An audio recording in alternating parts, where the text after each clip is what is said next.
Guys, so I decided to do a voiceover for this because I was getting ready for work early in the morning and my girlfriend was sleeping. So anyways, start off by moisturizing your face. I've already done that, so I'm just going to move right along to my primer. I use Smashbox Photo Finish Primer, and I'm just going to add a little bit of that to my finger, and I'm going to apply it all over my face. I usually try to focus the primer more on like the inside of my face, like my T-zone type of area, just to make sure that my foundation goes on smoother and more evenly. And then after that, just make sure that you finish working the product out to the side. So right now I'm using the Physicians Formula Conceal Green Concealer. I finally figured out how to use this stuff and I'm so excited. So just put on a very small amount of this stuff. It's still pigmented and a little bit goes a long way. And just dab it on wherever you have any red spots.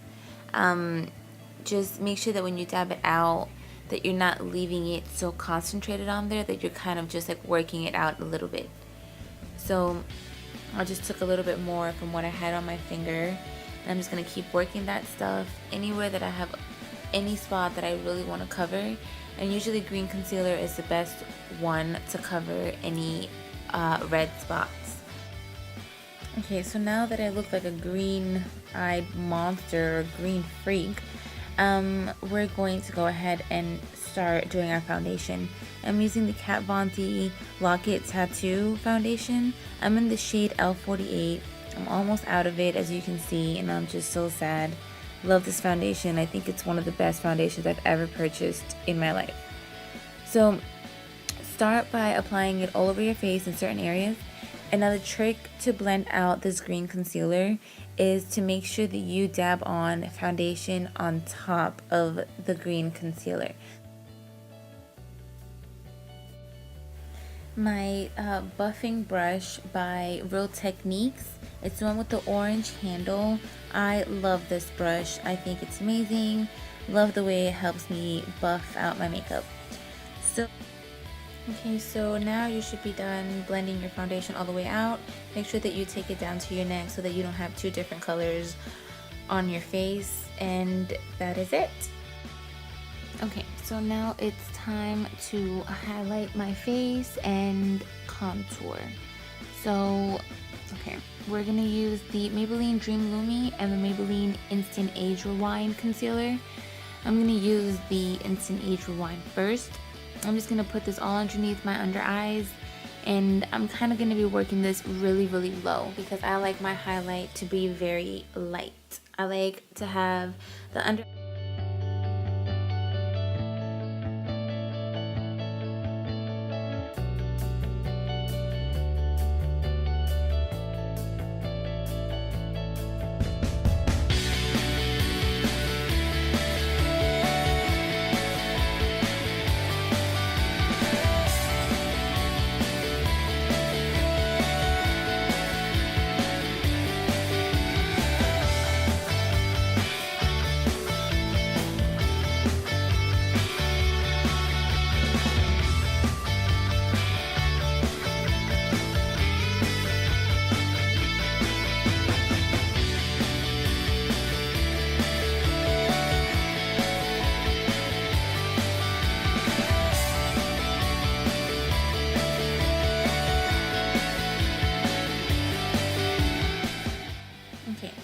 So once everything's been blended out and you feel like it looks okay or it's the way that you want it to be, I'm going to take whatever's left on the actual sponge and I'm going to use that to highlight the bridge of my nose. So just going to be dabbing that up and down my nose, a little bit on the center of my forehead as well as my chin, and a little bit on my cupid's bow, which is the center part of your top lip, just to get a little bit of highlight on there.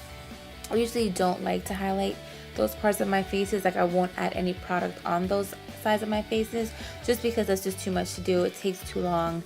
As long as I have my under eye area highlighted, then I'm good to go. Now to set the highlighting underneath my eyes, I'm going to use my Beige Cosmetics contour and blush palette, I think it's called. And I'm just going to be taking a fluffy small brush, just a regular one, and I'm going to be dabbing it inside the white powder I like setting it with the white powder just because it makes the under eye highlighting process a lot easier to get lighter and brighter. I do have the Ben Nye banana powder and I do like it, but it tends to be a little bit more on the yellowy side, which is why I don't really use it as much, because I am pretty light right now. So I just will take the white powder and just kind of dab that on top of the concealer that I had, just to set it and make sure that it doesn't crease throughout the day or anything like that. And then I also okay, so now I'm gonna take my MUA Makeup Academy Matte Perfect Loose Powder in Translucent and just a Sephora powder brush to set the rest of my foundation. Like I said, it's a translucent powder, so it's not really going to have any color. It's not going to change the color of my foundation or anything like that. I'm just going to use it to set the foundation so that my face doesn't get super shiny throughout the day. And I love this powder. I think it's so good. It literally makes me look like I have absolutely zero pores. It's very lightweight. It's very full coverage in a sense, and I really like it. So I'm just going to dab that all over my foundation as well as my neck, because I do put foundation on there, and just do that all over my face. Once your foundation has been set with powder, I'm going to take my Hoola bronzer from Benefit to contour my face. I'm going to use this on the hollows of my cheek as well as my temples and down my nose. I'm going to do a little fishy face just so I can see where the contour line is going to be. And I'm going to apply a little bit of that and then kind of blend it and then move upwards towards my temples. And I love this bronzer. I think it's amazing. I love the color of it. It doesn't make me look too muddy or too dark or anything like that. I think the color of it is perfect. So just keep blending that so that there is no harsh lines. And like I said, move that up to the temples of your forehead and do the very same exact thing on the other side of your face.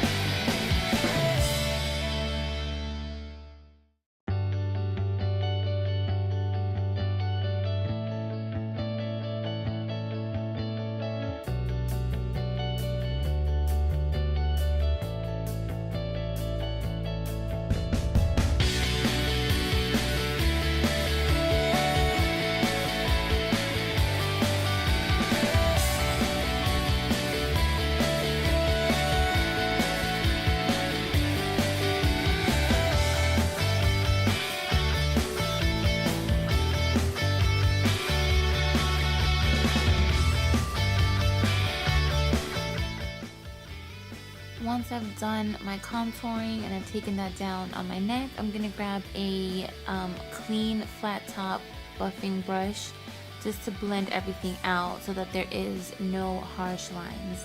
I'm going to start by blending out my cheeks so it looks a little bit more natural, and then I'm also going to take that up towards my temples and kind of like the middle of my forehead so that it doesn't look like I'm super dark or anything like that. I want everything to be blended so that it looks more natural.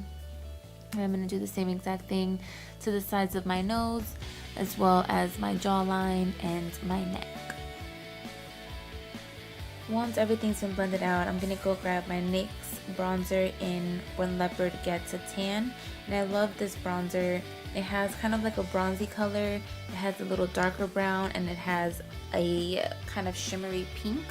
And I'm going to use that for my cheeks. I'm going to use my BH Cosmetics blush brush, and I'm just going to brush it all in there, and I'm going to get some product and I'm going to put it on my cheeks. And I'm going to make sure that I blend it out with the Hoola bronzer so that I don't have two separate lines or anything like that. I want it to be blended out as best as possible. And I'm going to do the same exact thing to the other side of my cheek.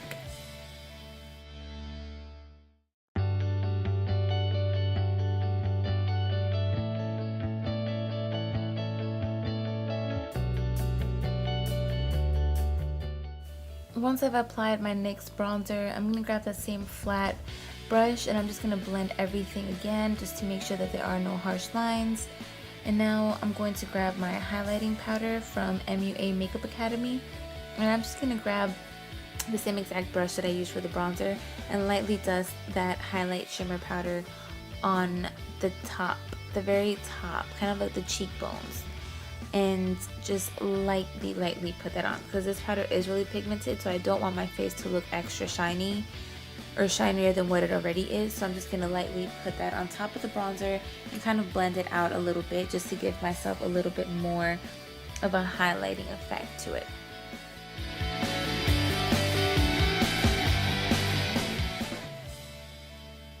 Hello, so now we're going to work on eyebrows. Eyebrows are the next thing that I do after I finish doing my foundation and my concealer and my highlighting and all that stuff. So I'm going to brush my eyebrows out with Kelly Baker's brow brush. It has like a spoolie on one side and then the angled brush on the other part. So I'm going to take the spoolie and brush that through my eyebrows just to make sure that all the hairs are in place. Now I'm going to take my e.l.f. cream eyeliner in the color Coffee, and it's just a dark brown gel eyeliner. I use that for my eyebrows to outline the very bottom of them. And I'm going to take my MAC 208, I think it is, or is 209, I don't remember. It's just a small angled brush, and I'm going to dab that inside the eyeliner tube jar thing. I'm going to brush out any of the excess on the sides of it because I don't want it to be too much on there, because I don't want that color to be super dark on my whole entire eyebrow. So now I'm going to start lining the bottom of my eyebrow just to define the very bottom. And if you make any mistakes or anything like that, that's fine. You'll use concealer towards the very end to kind of fix up any mistake.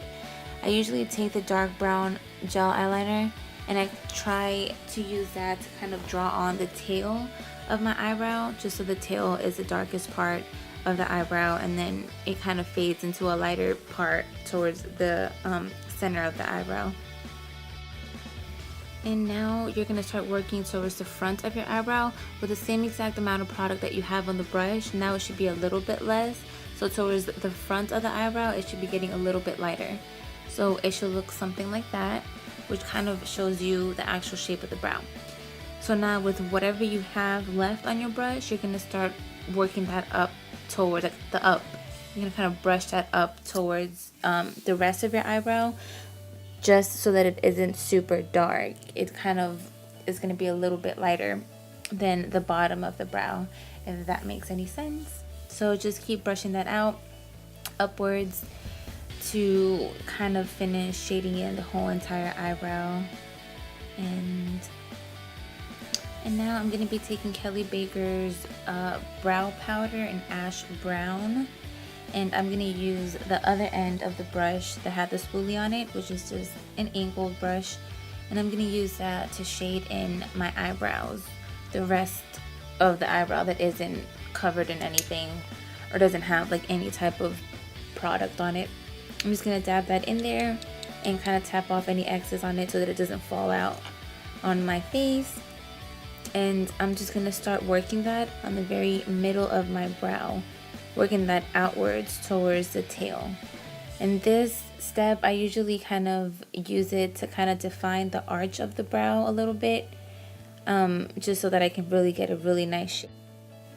And now once you have both brows done, with the same exact brush on the spoolie side, I'm going to use that to kind of brush the product out of my eyebrows a little bit, just so the front part is a little bit lighter and it has that gradient effect, so that it goes from a very light all the way to very dark.